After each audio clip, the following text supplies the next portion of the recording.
CM ವಿರುದ್ಧ CBI ತನಿಖೆಗೆ high court ಅಸ್ತು ಅಂತ ಹೇಳುತ್ತಾ ಕುತೂಹಲ ಖಂಡಿತ ಇದೆ. ಮುಡಾ ಪ್ರಕರಣದ ಸಿಬಿಐ ತನಿಖೆಗೆ ಕೋರಿ ಅರ್ಜಿಯನ್ನ ಸಲ್ಲಿಕೆ ಮಾಡಿದ್ದಾರೆ ದೂರುದಾರ ಸ್ನೇಹಮಯಿ ಕೃಷ್ಣ ಅವರ ಅರ್ಜಿ ಇವತ್ತು ವಿಚಾರಣೆಗೆ ಬರುವಂತಹ ಸಾಧ್ಯತೆ ಇದೆ. ಹೈಕೋರ್ಟ್ ಜಡ್ಜ್ ಮೇಲ್ವಿಚಾರಣೆಯಲ್ಲಿ ಈ ಅರ್ಜಿಯ ವಿಚಾರಣೆ ನಡೆಯುತ್ತೆ. 15 ಕಾರಣಗಳನ್ನ ತಮ್ಮ ಅರ್ಜಿಯಲ್ಲಿ ಉಲ್ಲೇಖ ಮಾಡುವಂತಹ ಕೆಲಸವನ್ನ ದೂರುದಾರರಾಗಿರುವಂತಹ ಸ್ನೇಹಮಯಿ ಕೃಷ್ಣ ಅವರು ಮಾಡಿದ್ದಾರೆ. ಮುಡಾ ಪ್ರಕರಣಕ್ಕೆ ಸಂಬಂಧಪಟ್ಟ ಹಾಗೆ ಲೋಕಾಯುಕ್ತಕ್ಕೆ ತನಿಖೆಗೆ ಜನಪ್ರತಿನಿಧಿಗಳ ನ್ಯಾಯಾಲಯ ಏನು ಸೂಚನೆಯನ್ನ ಕೊಟ್ಟಿದೆ, ಆ ತನಿಖೆಯ ಮೇಲೆ ನಮಗೆ ವಿಶ್ವಾಸ ಇಲ್ಲ. ಈ ಪ್ರಕರಣಕ್ಕೆ ಸಂಬಂಧಪಟ್ಟ ಹಾಗೆ ನೇರವಾಗಿ ಸಿಬಿಐನಿಂದ ವಿಚಾರಣೆಯಾಗಬೇಕು, ಸಿಬಿಐ ಈ ಪ್ರಕರಣಕ್ಕೆ ಸಂಬಂಧಪಟ್ಟ ಹಾಗೆ ತನಿಖೆಯನ್ನ ಮಾಡಬೇಕು ಅನ್ನುವಂಥ ಆಗ್ರಹವನ್ನ ಮಾಡಿರುವಂತಹ ಸ್ನೇಹಮಯಿ ಕೃಷ್ಣ ಈ ಬಗ್ಗೆ ಹೈಕೋರ್ಟ್ಗೆ ಅರ್ಜಿಯನ್ನ ಸಲ್ಲಿಕೆ ಮಾಡಿದ್ದಾರೆ.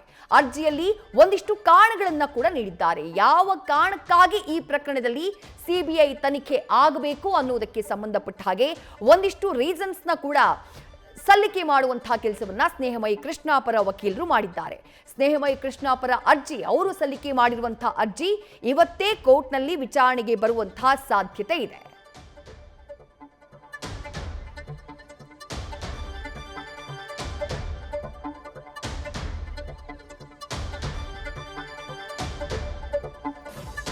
ಹಾಗಾದ್ರೆ ಸ್ನೇಹಮಯಿ ಕೃಷ್ಣ ಅವರು ಸಲ್ಲಿಕೆ ಮಾಡಿರುವಂತಹ ಅರ್ಜಿಯಲ್ಲಿ ಉಲ್ಲೇಖ ಮಾಡಿರುವಂತಹ ಆ 15 ಕಾರಣಗಳು ಏನೇನು ಅದನ್ನ ನೋಡ್ತಾ ಹೋಗೋಣ.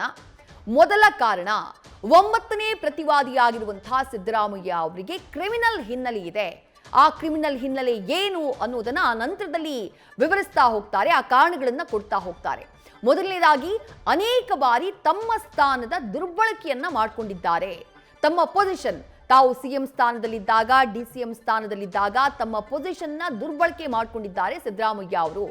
ಪ್ರಮುಖವಾಗಿ ತಮ್ಮ ಮೊದಲ ಮುಖ್ಯಮಂತ್ರಿಯಾಗಿದ್ದಂತಹ ಅವಧಿ 2013ರಿಂದ 18ರ ಅವಧಿ ಏನಿದೆ, ಆ ಸಂದರ್ಭದಲ್ಲಿ ಡಯಾಗ್ನೋಸ್ಟಿಕ್ ಕೇಂದ್ರಕ್ಕಾಗಿ ಪುತ್ರ ಯತೀಂದ್ರ ಸಿದ್ದರಾಮಯ್ಯ ಅವರಿಗೆ ಗುತ್ತಿಗೆಯನ್ನ ಕೊಡಿಸುವಂತಹ ಕೆಲಸವನ್ನ ಸಿದ್ದರಾಮಯ್ಯ ಮಾಡಿದ್ದಾರೆ ಅನ್ನುವಂತಹ ಆರೋಪವನ್ನ ಹೈಕೋರ್ಟ್ಗೆ ಸಲ್ಲಿಸಿರುವಂತಹ ಅರ್ಜಿಯಲ್ಲಿ ಮಾಡಲಾಗಿದೆ. ಮತ್ತು ಒಂದು ಆರೋಪವನ್ನ ಮಾಡಲಾಗಿದೆ, ಅದು ಅರ್ಕಾವತಿ ಲೇಔಟ್ ಡಿನೋಟಿಫಿಕೇಶನ್ ನಲ್ಲಿ ಅಕ್ರಮವಾಗಿದೆ ಅನ್ನುವಂಥ ಆರೋಪ. ಇದು ಕೂಡ ಮೊದಲ ಅವಧಿಯಲ್ಲಿ ಆಗಿತ್ತು. ರೀಡು ಮಾಡುವಂತಹ ಸಂದರ್ಭದಲ್ಲಿ ಅಕ್ರಮವನ್ನ ಮಾಡಲಾಗಿದೆ ಅರ್ಕಾವತಿ ಲೇಔಟ್ ಡಿನೋಟಿಫಿಕೇಶನ್ ನಲ್ಲಿ ಅನ್ನುವಂಥ ಆರೋಪವನ್ನ ಸ್ನೇಹಮಯಿ ಕೃಷ್ಣ ಅವರು ಮಾಡಿದ್ದಾರೆ ತಮ್ಮ ಅರ್ಜಿಯಲ್ಲಿ. ಸ್ವಾಧೀನವಾದಂತಹ 541 ಎಕರೆ ಭೂಮಿ, ಅರ್ಕಾವತಿ ಲೇಔಟ್ಗೆ ಸಂಬಂಧಪಟ್ಟ ಹಾಗೆ 541 ಎಕರೆ ಭೂಮಿಯನ್ನ ಡಿನೋಟಿಫೈ ಮಾಡಲಾಗಿದೆ ಅಂತ ಹೇಳಿ ಆರೋಪಿಸಿದ್ದಾರೆ. ಇದಕ್ಕೆ ಮುಖ್ಯಮಂತ್ರಿ ಸಿದ್ದರಾಮಯ್ಯ ಅವರು ಲಂಚವನ್ನ ಪಡೆದಿದ್ದಾರೆ ಎನ್ನುವಂತಹ ಗಂಭೀರ ಆರೋಪವನ್ನ ಹೈಕೋರ್ಟ್ಗೆ ಸಲ್ಲಿಕೆ ಮಾಡಿರುವಂತಹ ಅರ್ಜಿಯಲ್ಲಿ ಸ್ನೇಹಮಯಿ ಕೃಷ್ಣ ಅವರು ಮಾಡಿದ್ದಾರೆ. ಷರತ್ತು ಹಾಗೆ ನಿಯಮವನ್ನ ಉಲ್ಲಂಘಿಸಿ ಕಂಪನಿಯೊಂದಕ್ಕೆ ಲೈಸೆನ್ಸ್ ಕೊಡುವಂತಹ ಕೆಲಸವನ್ನ ಸಿದ್ದರಾಮಯ್ಯ ಮಾಡಿದ್ದಾರೆ. ಅಕ್ರಮವಾಗಿ ಸಿದ್ದರಾಮಯ್ಯ ಗಣಿ ಪರವಾನಗಿಯನ್ನ ಕೊಡಿಸುವಂತಹ ಕೆಲಸವನ್ನ ಮಾಡಿದ್ದಾರೆ. ಅಷ್ಟು ಮಾತ್ರ ಅಲ್ಲ, ಯಾವುದೇ ತನಿಖಾ ಸಂಸ್ಥೆ ಈ ಬಗ್ಗೆ ತನಿಖೆ ನಡೆಸಿಲ್ಲ. ಇಷ್ಟೆಲ್ಲ ಆರೋಪಗಳಿದ್ದು, ದೂರುಗಳು ದಾಖಲಾದ್ರು, ದೂರನ್ನ ಕೊಟ್ಟರೂ ಕೂಡ ಯಾವುದೇ ತನಿಖಾ ಸಂಸ್ಥೆ ಈ ಯಾವ ಪ್ರಕರಣಗಳ ಬಗ್ಗೆಯೂ ತನಿಖೆಯನ್ನ ಮಾಡಿಲ್ಲ.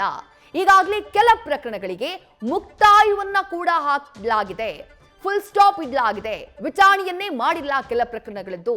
ಹಾಗಾಗಿ ಬೇರೆ ತನಿಖಾ ಸಂಸ್ಥೆಗಳ ಮುಂದಿದ್ದಂತಹ ಪ್ರಕರಣ ಕ್ಲೋಸ್ ಆಗಿದೆ. ರಾಜ್ಯ ಸರ್ಕಾರದ ಅಂಡರ್ನಲ್ಲಿ ಬರುವಂತಹ ತನಿಖಾ ಸಂಸ್ಥೆಗಳು, ಆ ತನಿಖಾ ಸಂಸ್ಥೆಗಳ ಮುಂದಿದ್ದಂತಹ ಪ್ರಕರಣಗಳು ಕ್ಲೋಸ್ ಆಗಿದ್ದಾವೆ. ಇದರ ಅರ್ಥ ಏನು ಅಂದ್ರೆ, ಸಿದ್ದರಾಮಯ್ಯ ಅವರಿಗೆ ಅಧಿಕಾರಿಗಳ ಮೇಲೆ ಹಿಡಿತಾ ಇದೆ. ರಾಜ್ಯದ ಮುಖ್ಯಮಂತ್ರಿಗಳಾಗಿದ್ದಾರೆ, ಹಾಗಾಗಿ ಅಧಿಕಾರಿಗಳ ಮೇಲೆ ಹಿಡಿತಾ ಇದೆ. ತಮ್ಮ ವಿರುದ್ಧದ ಪ್ರಕರಣವನ್ನ ಕ್ಲೋಸ್ ಮಾಡಿಸುವಷ್ಟು ಪ್ರಭಾವವನ್ನ ಬೀರುವಂತಹ ಸಾಮರ್ಥ್ಯ ಸಿದ್ದರಾಮಯ್ಯ ಅವರಿಗಿದೆ. ಈ ಹಿಂದೆಯೂ ಅವರು ಅದನ್ನ ಮಾಡಿದ್ದಾರೆ. ಹಾಗಾಗಿ ಈಗ ಲೋಕಾಯುಕ್ತ ತನಿಖೆ ಬೇಡ, ಸಿಬಿಐಗೆ ಈ ಪ್ರಕರಣವನ್ನ ವರ್ಗಾವಣೆ ಮಾಡಿ, ಮುಡಾ ಪ್ರಕರಣಕ್ಕೆ ಸಂಬಂಧಪಟ್ಟ ಹಾಗೆ ಸಿಬಿಐ ಈ ಪ್ರಕರಣದ ವಿಚಾರಣೆಯನ್ನ ಮಾಡಲಿ. ಈ ಮೂಲಕ ಬೇರೆ ಯಾವುದೇ ತನಿಖಾ ಸಂಸ್ಥೆಗಳು ತನಿಖೆ ಮಾಡಿದ್ರು, ಈಗ ಲೋಕಾಯುಕ್ತದಲ್ಲಿ ತನಿಖೆ ಆರಂಭ ಆಗ್ತಾ ಇದೆ. ಲೋಕಾಯುಕ್ತ ಸಂಸ್ಥೆ ತನಿಖೆ ಮಾಡಿದ್ರೆ ನ್ಯಾಯಯುತವಾದಂತಹ ತನಿಖೆ ನಡೆಯುವುದಕ್ಕೆ ಸಾಧ್ಯನೇ ಇಲ್ಲ. ಸಿದ್ದರಾಮಯ್ಯ ಅವರ ಪ್ರಭಾವದಿಂದಾಗಿ ಇಡೀ ತನಿಖೆ ದಾರಿ ತಪ್ಪುವಂತಹ ಸಾಧ್ಯತೆ ಇದೆ. ಅಲ್ಲದೆ ಸಂಸ್ಥೆ ಜನತೆಯ ನಂಬಿಕೆಯನ್ನ ಕಳ್ಕೊಳ್ಳುವಂತಹ ಸಾಧ್ಯತೆ ಇದೆ. ಹಾಗಾಗಿ ಈ ಪ್ರಕರಣವನ್ನ ಸಿಬಿಐಗೆ ವರ್ಗಾವಣೆ ಮಾಡಬೇಕು. ಸಿಬಿಐ ಈ ಪ್ರಕರಣದಲ್ಲಿ ಎಂಟ್ರಿಯಾಗಿ ಮುಡಾ ಹಗರಣಕ್ಕೆ ಸಂಬಂಧಪಟ್ಟ ಹಾಗೆ ಸಿದ್ದರಾಮಯ್ಯ ಅವರ ವಿರುದ್ಧ ಇರುವಂತಹ ಆರೋಪಗಳಿಗೆ ಸಂಬಂಧಪಟ್ಟ ಹಾಗೆ ನಿಷ್ಪಕ್ಷಪಾತವಾದಂತಹ ತನಿಖೆಯನ್ನ ಮಾಡುತ್ತೆ. ಹಾಗಾಗಿ ತನಿಖಾ ಏಜೆನ್ಸಿಯನ್ನ ಬದಲಾಯಿಸಿ ಅನ್ನುವಂತಹ ಮನವಿಯನ್ನ ಹೈಕೋರ್ಟ್ನಲ್ಲಿ ಅರ್ಜಿ ಸಲ್ಲಿಸುವ ಮೂಲಕ ಮಾಡಿದ್ದಾರೆ ದೂರುದಾರರಾಗಿರುವಂತಹ ಸ್ನೇಹಮಯಿ ಕೃಷ್ಣ. ಬಟ್ ಹೈಕೋರ್ಟ್ ಯಾವ ನಿರ್ಧಾರವನ್ನ ತೆಗೆದುಕೊಳ್ಳುತ್ತೆ ಅನ್ನುವಂತಹ ಕುತೂಹಲ ಸದ್ಯ ಮನೆ ಮಾಡಿದೆ. ನ್ಯೂಸ್ ಫಸ್ಟ್ ನಿರ್ಭೀತಿಯಿಂದ ನಿಮ್ಮ ಪರವಾಗಿ.